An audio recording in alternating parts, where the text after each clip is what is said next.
এই অস্ত্র শস্ত্র নিয়ে তারা ওইখানে মিছিল করছে। যাই হোক, কোনো রকম পাশ কাটিয়ে জীবন হাতে জীবন নিয়ে প্রেস ক্লাবের দিকে আসলাম। সব গেট বন্ধ, ছোট্ট একটা গেট। ওদেরকে বললাম যে ভাই আমার নাম বললাম, আমি হেলমেটটা খুলে ওদের দিকে তাকালাম, ওরা চিনলো, আমাকে ভিতরে ঢুকতে দিল। এর মধ্যে দেখি সম্ভবত নুরুদে, আমাদের ডাকসুর ভিপি এবং মন্ত্রী নুরু, জুনায়েদ, এদের একটা প্রোগ্রাম হচ্ছিল পল্টনের মোড়ে। তা আমি প্রেস ক্লাবে ঢুকতেই ওদের এই প্রোগ্রামের উপর পুলিশ সাউন্ড গ্রেনেড, গুলি এবং লাঠিচার্জ করতে, মানে বেধড়কভাবে। আমি ভিতর থেকেই মুহুর্মুহু ওই সাউন্ড গ্রেনেড আওয়াজ পাচ্ছি। তো যাই হোক, আমাদের সিনিয়র সাংবাদিকরা ভিতরে ডেকে নিয়ে গেল, নিয়ে ওখানে বসলাম। এই 10-15 মিনিটের মধ্যে 50-60 জন পুলিশ এসে আমাকে ওখান থেকে তুলে নিয়ে চলে গেল একটা ডিবি অফিসে। যাই হোক, আমি ছোট্ট একটু কাহিনী বললাম, শুধু 19শে জুলাই পর্যন্ত এই পরিস্থিতি। এরপরে তো জেলখানার মধ্যে আরেক ঘটনা। রাত 3টার সময় দেখছি আমাদের সিনিয়র নেতা নজরুল ইসলাম খান আমাকে আস্তে আস্তে ডাকছে রিজভি রিজভি বলে। এরপরে সকালে দেখলাম গোলাম পারওয়ার সাহেব, আমাদের ঢাকা বিভাগের কি বলে বাবুল সাংগঠনিক সম্পাদক, তাকে পেলাম।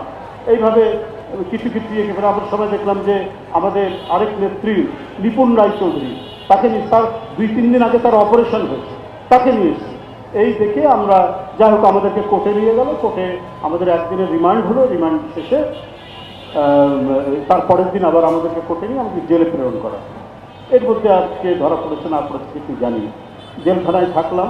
জেলখানায় গিয়ে নুরুর সাথে দেখা, আরো অনেকের সাথে। গোটা জেলখানার প্রত্যেকটি ওয়ার্ড বৈষম্য বিরোধী ছাত্র নেতৃবৃন্দ, কর্মী, বিএনপির নেতাকর্মী, জামাতের নেতাকর্মীতে ভর্তি।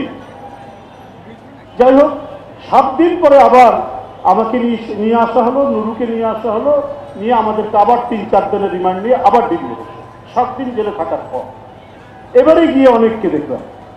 শহীদুদ্দিন চৌধুরী, আনি, টুকু, আমাদের ডাক্তার রফিক, তারপরে আরো অনেককে ওখানে আমরা দেখতে পেলাম।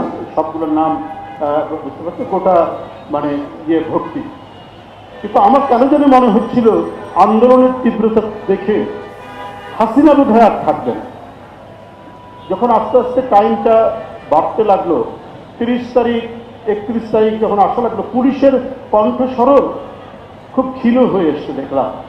যারা ডিউটি, নিচের দিকে, উপরের দিকে তো ওরা বাহাদুরি দেখাচ্ছে, আমাকে বারবার জিজ্ঞাসাবাদের জন্য নিয়ে যাচ্ছে। এমনকি নজরুল ভাইয়ের মতো বর্ষিয়ান নেতা, তাকেও নিচ্ছে, আর অন্য নিয়েছে।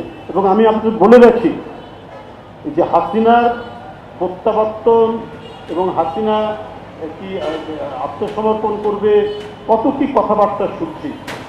এই মহিলা যে কি নিষ্ঠুর হতে পারে। আর নুরু তো ডাকসুর ভিপি, ডাক্তার রফিক তো পিজির একজন ডাক্তার, অ্যাসোসিয়েট প্রফেসর, আমিনুল একজন নামকরা দেশের ফুটবলার, সারা জাতীয় ফুটবলার সে, মজনু একটা কেন্দ্রীয় নেতা, একটা মহানগরীর আহ্বায়ক, শহীদুদ্দিন চৌধুরী একজন কেন্দ্রীয় নেতা, টুকু কেন্দ্রীয় নেতা, প্রত্যেকের গায়ে হাত দিয়েছে। শুধু আমি, নজরুল ইসলাম খান আর আমির খুসরো মাহমুদ চৌধুরী ছাড়া আমার মনে হয় এমন কেউ নেই। এমনকি ওই যে বাবুল ভাইয়ের কথা বললাম, এদের প্রত্যেকের গায়ে হাত দেওয়া হয়েছে।